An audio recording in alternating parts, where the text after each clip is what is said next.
Chapitre 6. Dans le désert. Petit 1. De telles douceurs nous étaient interdites quand pour des semaines, des mois, des années, nous étions pilotes de ligne du Sahara, prisonniers des sables, naviguant d'un fortin à l'autre, sans revenir. Ce désert n'offrait point d'oasis semblable. Jardins et jeunes filles, quelle légende!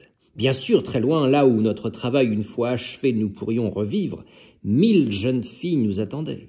Bien sûr, là-bas, parmi leurs mangoustes ou leurs livres, elles se composaient avec patience des âmes savoureuses. Bien sûr, elles embellissaient. Mais je connais la solitude. 3 années de désert m'en ont bien enseigné le goût. On ne s'y effraie point d'une jeunesse qui s'use dans un paysage minéral, mais il y apparaît que, loin de soi, c'est le monde entier qui vieillit. Les arbres ont formé leurs fruits, les terres ont sorti leur blé, les femmes déjà sont belles. Mais la saison avance, il faudrait se hâter de rentrer. Mais la saison avance et l'on est retenu au loin, et les biens de la terre glissent entre les doigts comme le sable fin des dunes. L'écoulement du temps, d'ordinaire, n'est pas ressenti par les hommes. Ils vivent dans une paix provisoire, mais voici que nous l'éprouvions. Une fois l'escale gagnée, quand pesaient sur nous ces vents alizés, toujours en marche. Nous étions semblables à ce voyageur du rapide, plein du bruit des essieux qui battent dans la nuit et qui devinent, aux poignées de lumière qui, derrière la vitre, sont dilapidés. Le ruissellement des campagnes, de leurs villages, de leurs domaines enchantés dont il ne peut rien tenir puisqu'il est en voyage. Nous aussi, animés d'une fièvre légère, les oreilles sifflantes encore du bruit du vol, nous nous sentions en route, malgré le calme de l'escale. Nous nous découvrions, nous aussi, emportés vers un avenir ignoré à travers la pensée des vents par les battements de nos cœurs. La dissidence ajoutait au désert. Les nuits de Cap Juby, de quart d'heure en quart d'heure, étaient coupées comme par le gong d'une horloge. Les sentinelles, de proche en proche, s'alertaient l'une l'autre par un grand cri réglementaire. Le fort espagnol de Cap Juby, perdu en dissidence, se gardait ainsi contre les menaces qui ne montraient point leur visage. Et nous, les passagers de ce vaisseau aveugle, nous écoutions l'appel s'enfler de proche en proche et décrire sur nous des orbes d'oiseaux de mer. Et cependant, nous avons aimé le désert. S'il n'est d'abord que vide et que silence, c'est qu'il ne s'offre point aux amants d'un jour. Un simple village de chez nous, déjà, se dérobe. Si nous ne renonçons pas, pour lui, au reste du monde, si nous ne rentrons pas dans ses traditions, dans ses coutumes, dans ses rivalités, nous ignorons tout de la patrie qu'il compose pour quelques-uns. Mieux encore, à 2 pas de nous, l'homme qui s'est muré dans son cloître et vit selon des règles qui nous sont inconnues, celui-là émerge véritablement dans des solitudes tibétaines, dans un éloignement où nul avion ne nous déposera jamais. Qu'allons-nous visiter sa cellule? Elle est vide. L'empire de l'homme est intérieur. Ainsi, le désert n'est point fait de sable, ni de touareg, ni de morts, même armés d'un fusil. Mais voici qu'aujourd'hui, nous avons éprouvé la soif. Et ce puits que nous connaissions, nous découvrons aujourd'hui seulement qu'il rayonne sur l'étendue. Une femme invisible peut enchanter ainsi toute une maison. Un puits porte loin, comme l'amour. Les sables sont d'abord déserts, et puis vient le jour où, craignant l'approche d'un rezou, nous y lisons les plis du grand manteau dont il s'enveloppe. Le rezou aussi transfigure les sables. Nous avons accepté la règle du jeu, le jeu nous forme à son image. Le Sahara, c'est en nous qu'il se montre. L'aborder, ce n'est point visiter l'oasis, c'est faire notre religion d'une fontaine. Petit 2. Dès mon premier voyage, j'ai connu le goût du désert. Nous nous étions échoués, Rigel, Guillaumet et moi, auprès du fortin de Nouakchott. Ce petit poste de Mauritanie était alors aussi isolé de toute vie qu'un îlot perdu en pleine mer.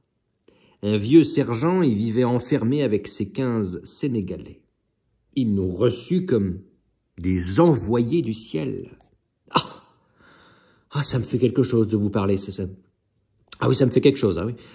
Ça lui faisait quelque chose. Il pleurait, même. Depuis 6 mois, vous êtes les premiers. C'est tous les 6 mois qu'on me ravitaille. Alors, tantôt c'est le lieutenant, tantôt c'est le capitaine. Nous nous sentions encore abasourdis. À 2 heures de Dakar, où le déjeuner se prépare, l'embiellage saute et l'on change totalement de destinée. On joue le rôle d'apparition auprès d'un vieux sergent qui pleure. Buvez. Ah oui, buvez, ça me fait plaisir d'offrir du vin.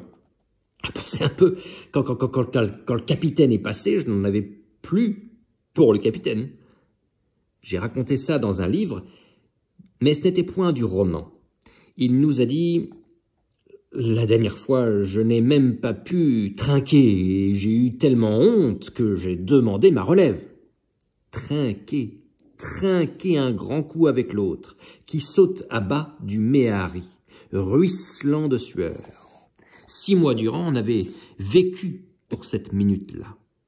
Depuis 1 mois déjà, on astiquait les armes, on fourbissait le poste de la soute au grenier et déjà depuis quelques jours, sentant l'approche du jour béni, on surveillait du haut de la terrasse, inlassablement, l'horizon, afin d'y découvrir cette poussière dont s'enveloppera quand il apparaîtra le peloton mobile d'Attar. Mais le vin manque, on ne peut célébrer la fête, on ne trinque pas, on se découvre déshonoré. J'ai hâte qu'il revienne, je l'attends. Où est-il, sergent? Et le sergent, montrant les sables, on ne sait pas. Il est partout, le capitaine. Elle fut réelle aussi cette nuit passée sur la terrasse du fortin à parler des étoiles. Il n'était rien d'autre à surveiller. Elles étaient là, bien au complet, comme en avion, mais stable. En avion, quand la nuit est trop belle, on se laisse aller, on ne pilote plus guère et l'avion peu à peu s'incline sur la gauche. On le croit encore horizontal quand on découvre sous l'aile droite un petit village. Dans le désert, il n'est point de village. Alors, une flottille de pêche en mer. Mais au large du Sahara, il n'est point de flottille de pêche. Alors on sourit de l'erreur. Doucement, on redresse l'avion et le village reprend sa place. On raccroche à la panoplie la constellation que l'on avait laissé tomber. Village? Oui, mais un village d'étoiles. Mais du haut du fortin, il n'est qu'un désert comme gelé, des vagues de sable sans aucun mouvement. Des constellations bien accrochées. Et le sergent nous parle d'elles. Allez, je connais bien mes directions. Cap sur cette étoile, droit sur Tunis. Tu es de Tunis? Non, ma cousine. Il se fait un très long silence, mais le sergent n'ose rien nous cacher. Un jour, j'irai à Tunis. Certes, par un autre chemin qu'en marchant droit sur cette étoile. À moins qu'un jour d'expédition, un puits tari ne le livre à la poésie du délire. Alors l'étoile, la cousine et Tunis se confondront. Alors commencera cette marche inspirée que les profanes croient douloureuse. J'ai demandé une fois au capitaine une permission pour Tunis, rapport à cette cousine, et il m'a répondu, et il t'a répondu? Et il m'a répondu, c'est plein de cousines, le monde. Et comme c'était moins loin, il m'a envoyé à Dakar. Elle était belle, ta cousine? Celle de Tunis? Oh, bien sûr, elle était blonde. Non, celle de Dakar. Sergent, nous t'aurions embrassé pour ta réponse un peu dépitée et mélancolique. Elle était nègre. Le Sahara, pour toi, sergent, c'était un dieu perpétuellement en marche vers toi. C'était aussi la douceur d'une cousine blonde derrière 5000 kilomètres de sable. Le désert, pour nous, c'était ce qui naissait en nous, ce que nous apprenions sur nous-mêmes. Nous aussi, cette nuit-là, nous étions amoureux d'une cousine et d'un capitaine. Petit 3. Situé à la lisière des territoires insoumis, Port-Étienne n'est pas une ville. On y trouve un fortin, un hangar et une baraque de bois pour les équipages de chez nous. Le désert, tout autour, est si absolu que, malgré ses faibles ressources militaires, Port-Étienne est presque invincible. Il faut franchir, pour l'attaquer, une telle ceinture de sable et de feu que les Rezous ne peuvent l'atteindre qu'à bout de force après épuisement des provisions d'eau. Pourtant, de mémoire d'homme, il y a toujours eu, quelque part dans le nord, un Rezou en marche sur Port-Étienne. Chaque fois que le capitaine gouverneur vient boire chez nous un verre de thé, il nous montre sa marche sur les cartes, comme on raconte la légende d'une belle princesse. Mais ce Rezou n'arrive jamais. Tari par le sable, même comme un fleuve, et nous l'appelons le Rezou fantôme. Les grenades et les cartouches que le gouvernement nous distribue le soir dorment au pied de nos lits dans leurs caisses.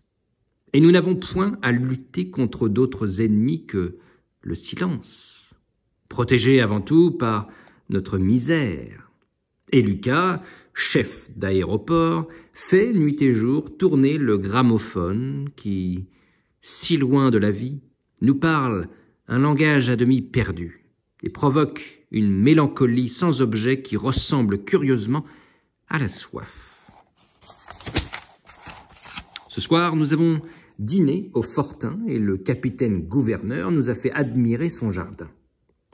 Il a en effet reçu de France 3 caisses pleines de terre véritables, qui ont ainsi franchi 4000 kilomètres. Il y pousse 3 feuilles vertes et nous les caressons du doigt comme des bijoux inestimables. Le capitaine, quand il en parle, dit « c'est mon parc ». Et quand souffle le vent de sable qui sèche tout, on descend le parc à la cave. Nous habitons à 1 kilomètre du fort et rentrons chez nous sous le clair de lune après le dîner. Sous la lune, le sable est rose. Nous sentons notre dénouement, mais le sable est rose. Mais un appel de sentinelle rétablit dans le monde le pathétique. C'est tout le Sahara qui s'effraie de nos ombres et qui nous interroge parce que un Rezou est en marche. Dans le cri de la sentinelle, toutes les voix du désert retentissent. Le désert n'est plus une maison vide, une caravane mort aimante la nuit. Nous pourrions nous croire en sécurité et cependant, maladie, accident, Rezou, combien de menaces cheminent. L'homme est cible sur terre pour des tireurs secrets. Mais la sentinelle sénégalaise, comme un prophète, nous le rappelle. Nous répondons « Français » et passons devant l'ange noir. Et nous respirons mieux. Quelle noblesse nous a rendu cette menace. Ah, si lointaine encore, si peu urgente, si bien amortie par tant de sable, mais le monde n'est plus le même. Il redevient somptueux, ce désert. Un Rezou en marche quelque part et qui n'aboutira jamais fait sa divinité. Il est maintenant 11 heures du soir. Lucas revient du poste radio et m'annonce pour minuit l'avion de Dakar. Tout va bien à bord. Dans mon avion à minuit 10, on aura transbordé le courrier, et je décollerai pour le nord. Devant une glace ébréchée, je me rase attentivement. De temps à autre, la serviette éponge autour du cou, je vais jusqu'à la porte et regarde le sable nu. Il fait beau, mais le vent tombe. Je reviens au miroir, je songe. Un vent établi pour des mois, s'il tombe, dérange parfois tout le ciel. Et maintenant, je me harnache. Mes lampes de secours nouées à ma ceinture, mon altimètre, mes crayons. Je vais jusqu'à Néry, qui sera cette nuit mon radio de bord. Il se rase aussi. Je lui dis « Ça va ?» Pour le moment, ça va. Cette opération préliminaire est la moins difficile du vol. Mais j'entends un grésillement. Une libellule bute contre ma lampe. Sans que je sache pourquoi, elle me pince le cœur. Je sors encore et je regarde. Tout est pur. Une falaise qui borde le terrain tranche sur le ciel comme s'il faisait jour. Sur le désert règne un grand silence de maisons en ordre. Mais voici qu'un papillon vert et 2 libellules cognent ma lampe. Et j'éprouve de nouveau un sentiment sourd qui est peut-être de la joie, peut-être de la crainte, mais qui vient du fond de moi-même, encore très obscur, qui, à peine, s'annonce. Quelqu'un me parle de très loin. Est-ce cela, l'instinct? Je sors encore. Le vent est tout à fait tombé. Il fait toujours frais, mais j'ai reçu un avertissement. Je devine, je crois deviner ce que j'attends. Ai-je raison? Ni le ciel ni le sable ne m'ont fait aucun signe, mais 2 libellules m'ont parlé, et un papillon vert. Je monte sur une dune et m'assois face à l'est. Si j'ai raison, ça ne va pas tarder longtemps. Que chercheraient-elles ici, ces libellules à des centaines de kilomètres des oasis de l'intérieur? De faibles débris charriés aux plages prouvent qu'un cyclone sévit en mer. Ainsi, ces insectes me montrent qu'une tempête de sable est en marche, une tempête d'est, et qui a dévasté les palmeraies lointaines de leurs papillons verts. Son écume déjà m'a touché.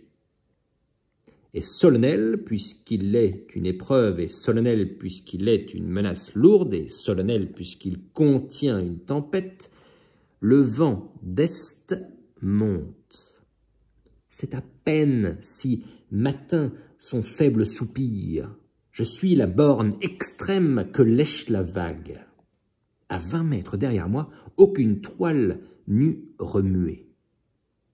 Sa brûlure m'a enveloppé une fois, une seule, d'une caresse qui semblait morte, mais je sais bien, pendant les secondes qui suivent, que le Sahara reprend son souffle et va pousser son second soupir, et qu'avant 3 minutes, la manche à air de notre hangar va s'émouvoir, et qu'avant 10 minutes, le sable remplira tout le ciel.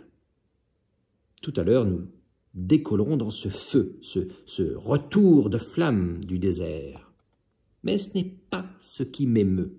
Ce qui me remplit d'une joie barbare, c'est d'avoir compris à demi-mot un langage secret. C'est d'avoir flairé une trace comme un primitif, en qui tout l'avenir s'annonce par de faibles rumeurs. C'est d'avoir lu cette colère au battement d'ailes d'une libellule.